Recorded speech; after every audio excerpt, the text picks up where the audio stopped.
So basically हामी चाहिँ अहिले गाईघाटमा चाहिँ यहाँको गाईघाटको स्केट बोर्डिङ सिनलाई अब्जर्भ गर्न होइन, यहाँ भएको प्रब्लमहरू र यहाँ भएको पावरफुल कम्युनिटी होइन, कम्युनिटी के छ, प्रब्लम के छ, सिन कस्तो छ, एथलिटहरू कस्तो छ, स्केटरहरू कस्तो छ भनेर चाहिँ बुझ्नलाई होइन, अलिकति नेटवर्क उ गर्नलाई र नेपालको स्केट बोर्डिङ म्यापलाई चाहिँ गाईघाटको स्केट बोर्डिङलाई चाहिँ पुस गर्नलाई आएको हो।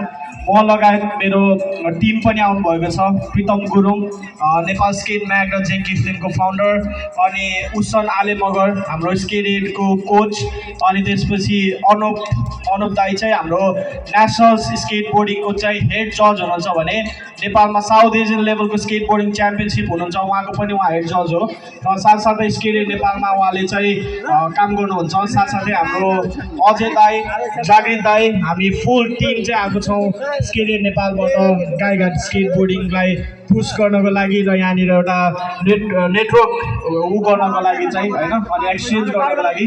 सो सबैलाई यहाँ यो इभेन्टमा देखेर चाहिँ एकदमै खुसी लाग्यो, स्पेसली भाइहरूलाई देखेर होइन, सानो सानो भाइहरू स्केट पार्क जस्तो भए पनि होइन, अब अपर्च्युनिटी जस्तो भए पनि, जे जस्तो भए पनि विथ लेस एक्सक्युजेस केटाहरूले यत्तिको गरेर देखायो होइन। I am so happy for that.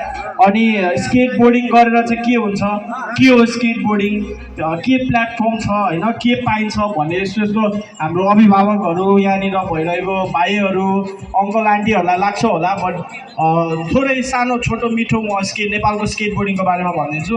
नेपालको स्केट बोर्डिङ एक्चुली स्टार्ट भएको चाहिँ अलिक धेरै नै टाइम भयो, तर मभन्दा अगाडिको एक ब्याचबाट चाहिँ अलिकति प्रोफेसनली पुस भएको हो, विच इज 15-16 वर्ष भयो होइन। म आफैले स्केट गरेको चाहिँ 10 वर्ष भयो, अनि यो 10 वर्षको टाइम पिरियडमा चाहिँ स्केट बोर्डिङले गर्दाखेरि चाहिँ मैले धेरै एक्सपिरियन्स लिन पाएँ विथ ट्राभलिङ होइन।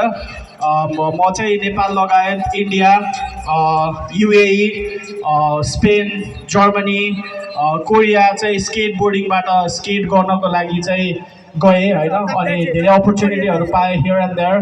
अनि नेपालको स्केट बोर्डिङ चाहिँ लामो भइसक्यो होइन, हाम्रो वर्षमा एकचोटि चाहिँ नेसनल च्याम्पियनसिप हुन्छ होइन, वर्षमा एकचोटि साउथ एसियाकै सबैभन्दा ठुलो कम्पिटिसन चाहिँ नेपालमै हुन्छ, जुन चाहिँ हाम्रै टिमहरूले चाहिँ अर्गनाइज गर्छौँ होइन।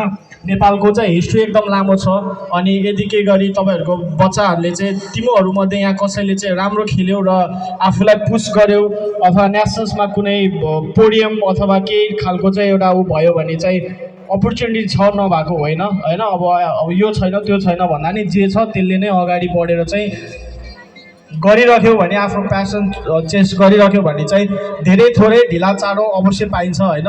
यु क्यान सी हाम्रो टिमलाई नै हेर्न सकिन्छ, अथवा नेपालमा स्केट गरेको टप 5 एथलिटहरूलाई नै हेर्न सक्छौँ। अहिले सबैजनाको प्रायः जस्तो आफ्नै बिजनेसहरू छ होइन, सबैजना वर्ल्ड वाइड 10वटा 15वटा कन्ट्रीहरू चाहिँ युरोपदेखि लिएर कोरिया, जापान सबै गएर आइसकेको अवस्था छ भने होइन।